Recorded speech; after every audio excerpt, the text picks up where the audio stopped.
that got leaked a couple of weeks ago. And I can tell you that I read through it. And they identified bit by bit everything from the mortgage interest tax deduction to, which I raised a couple of weeks ago, to Medicaid itself. They have identified as wanting to eliminate in order to pay for Elon Musk's tax breaks, Jeff Bezos's tax breaks, Mark Zuckerberg's tax breaks, and other giveaways and other sorts of giveaways to the wealthiest people and corporations in this country. And the biggest one, lock in everybody, okay? The biggest one that they are going after is Medicaid, okay? They have Medicaid in their sights and they want to cut $2 trillion. Remember? They need to find $4 trillion. And they've got like maybe, this is $4 trillion. They maybe have like one knuckle in tax increases in terms of paying for that. They maybe have like one knuckle in tax increases on middle class and low income people. You're just not going to get that money for it. And they do not have, I mean, you can cut every wasteful practice and you're not going to get close. Because by the way, what are they not going to include in their government waste assessments? Take a big guess. Defense spending.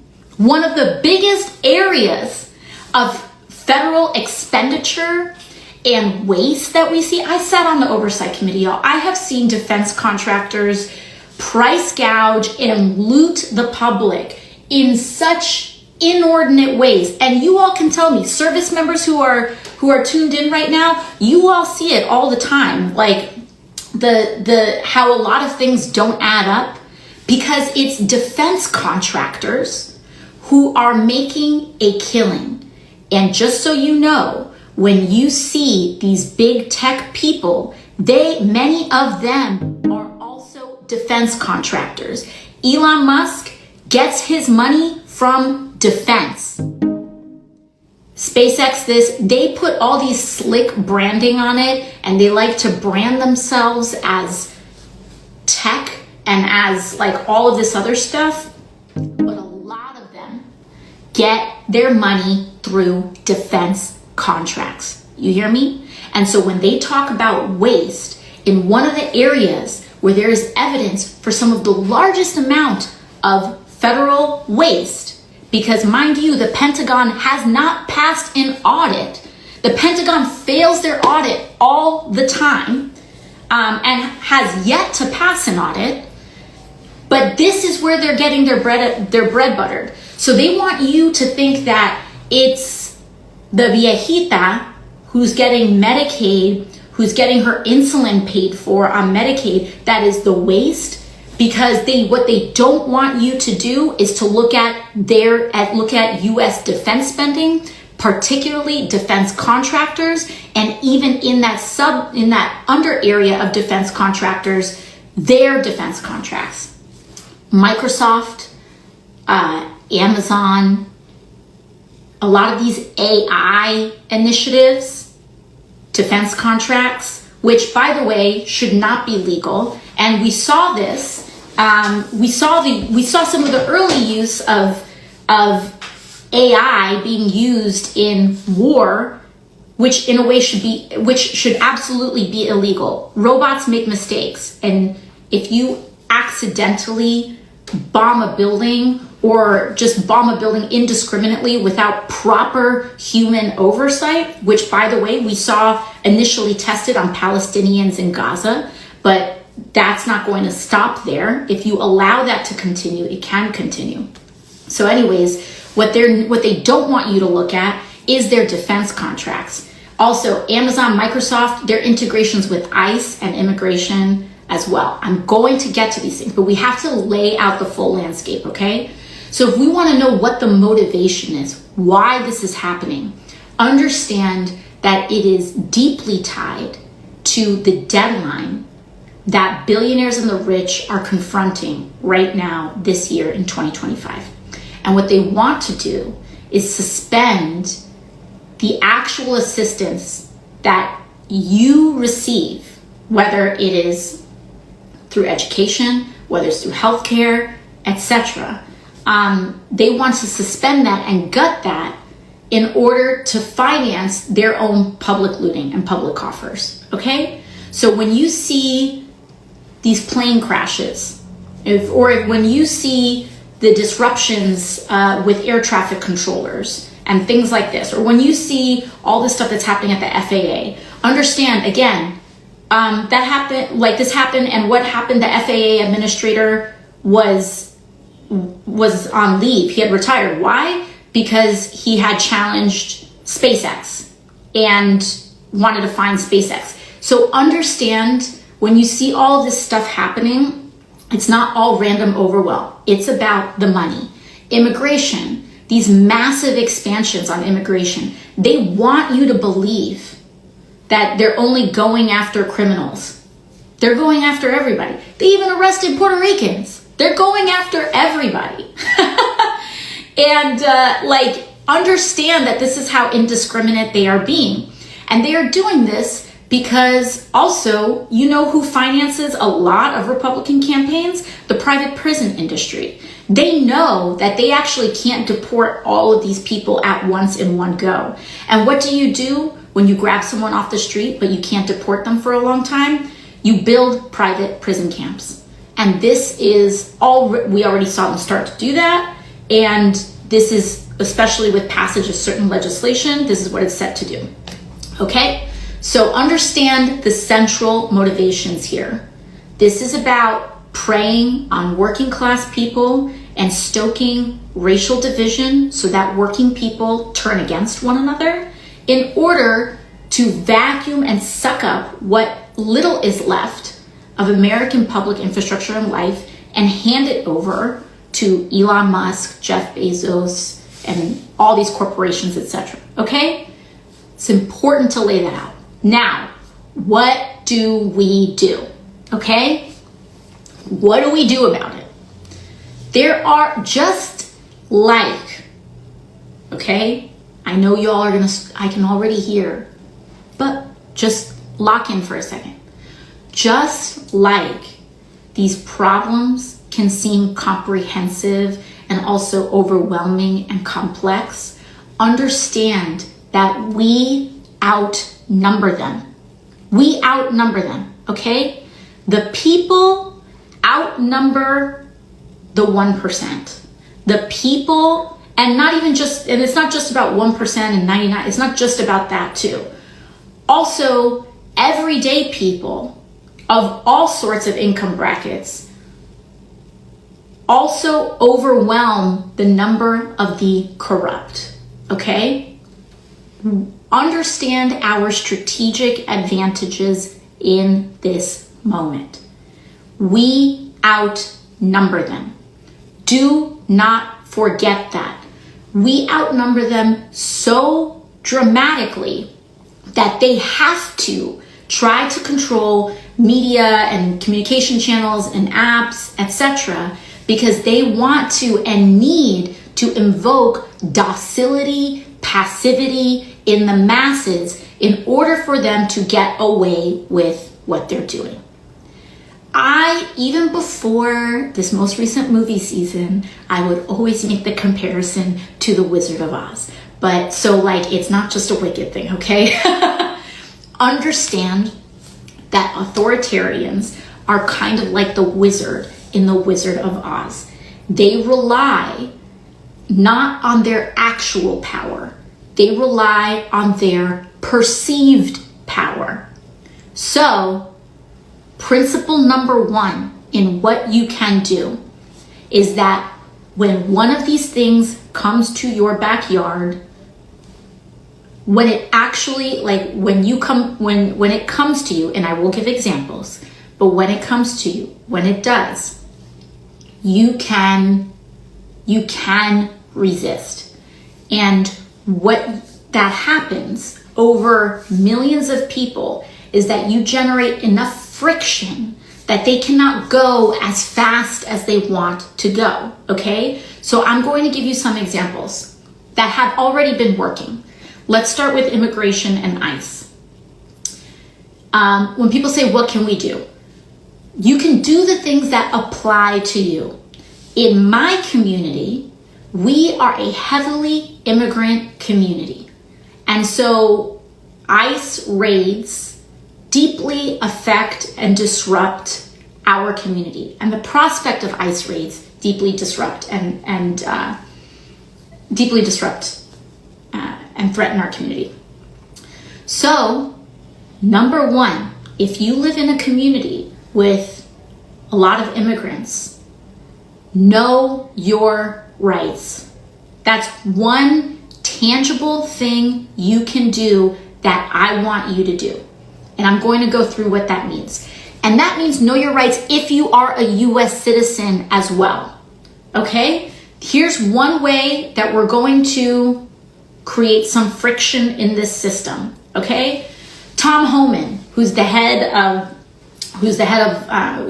a lot of these ICE operations nationally, etc. He went on TV practically crying. This dude was whining his ass off because ICE went into the city of Chicago, and Chicago had prepared for them. Community organizers, activists, and their mayor and local elected officials who were solid on this issue, they educated the city on their legal rights. Because what ICE tries to do is that they rely on people not knowing their rights in order to enter buildings, in order to search workplaces, etc. So when you know your rights, you are able to tell them no, and they do walk away. So you need to know your rights. If ICE comes to you as an American citizen, still assert your rights. Because what you can do is protect people around you and also make sure that you are slowing down this system. The slower they operate, the less they can break. You hear me? This is why this is strategically important. The slower they operate, the less they can break. And so know your rights. If ICE comes to your workplace, if ICE comes to your door, you do not have to open the door. You ask them for a judicial warrant, not an administrative warrant.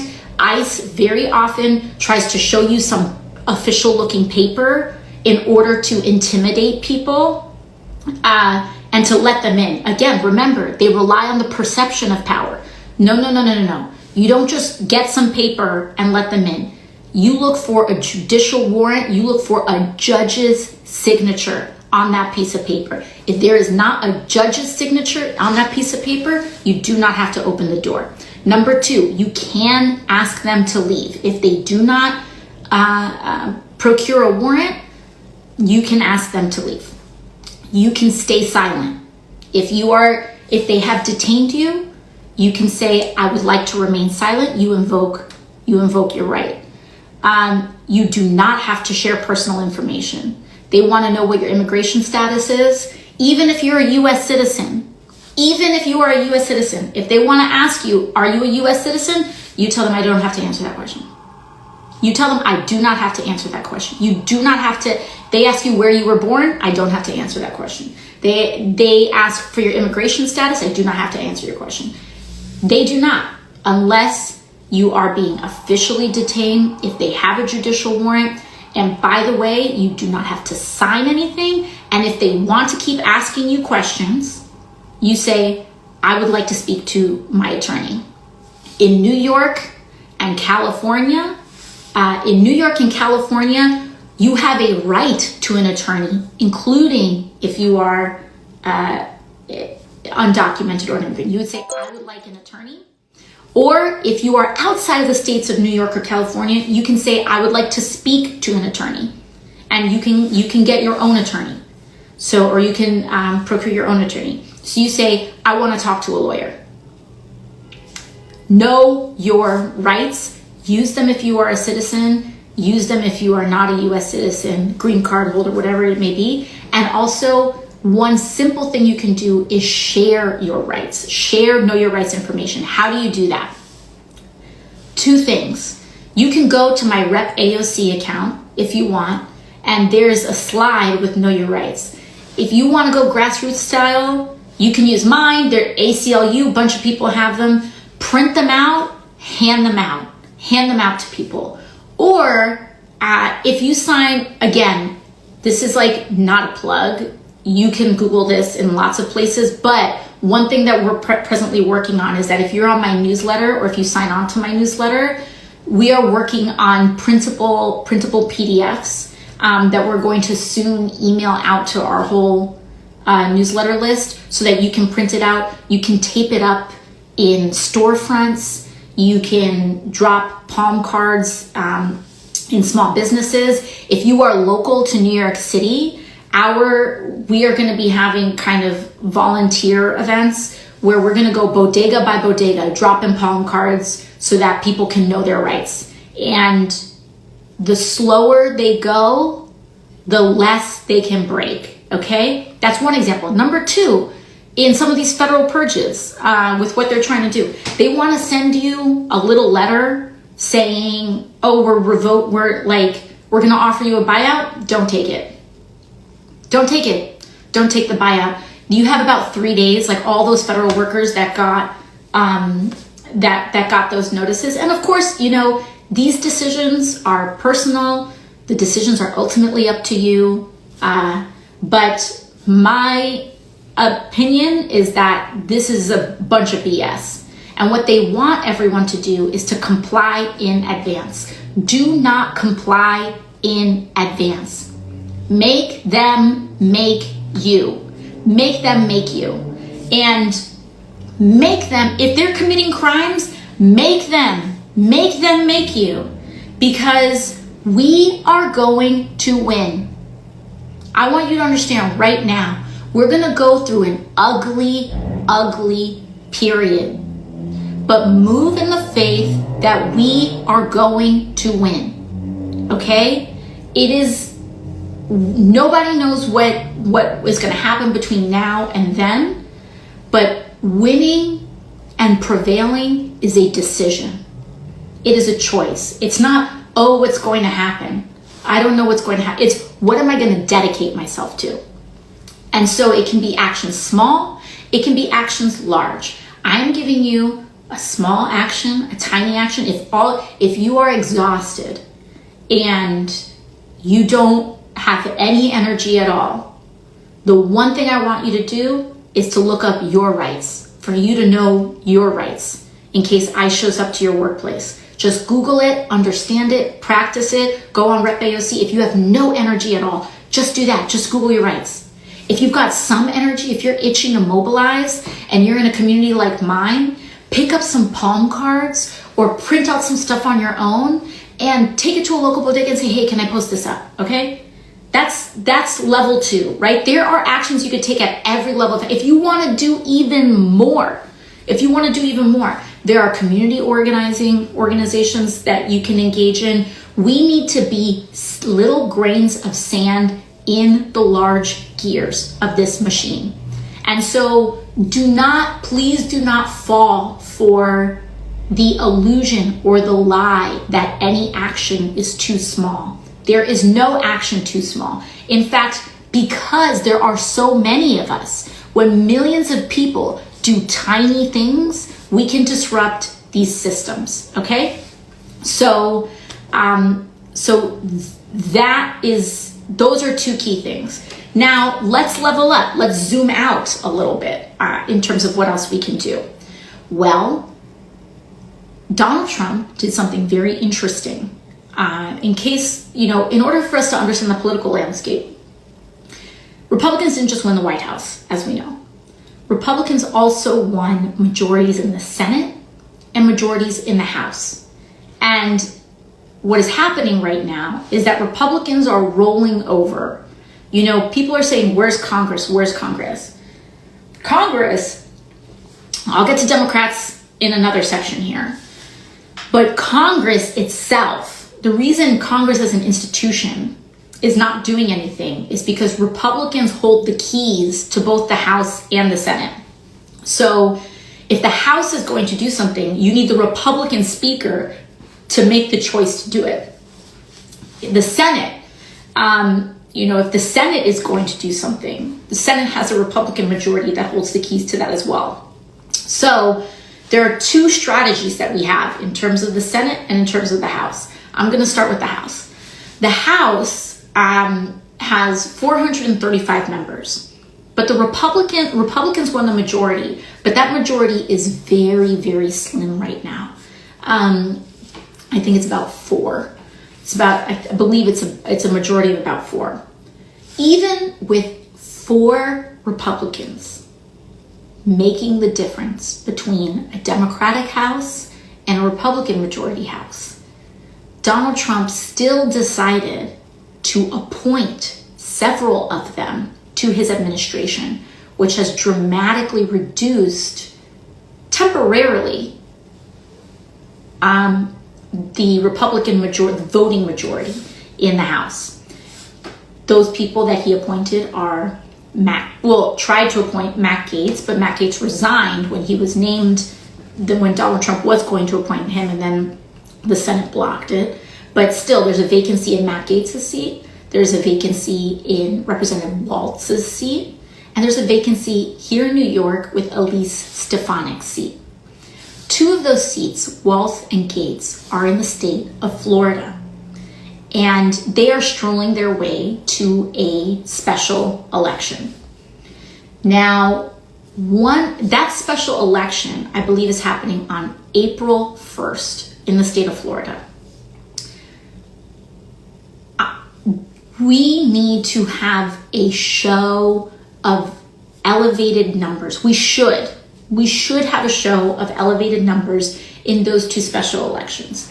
Now, people are going to say, she's sending you on a wild goose chase. These are strongly Republican districts, but Washington and decision makers often look at the margins of these results to try to glean how people are feeling in this time. And first and foremost, the level of breakneck speed and not just speed, the level of just breaking that this administration and that Elon Musk is doing right now does have the power to transcend a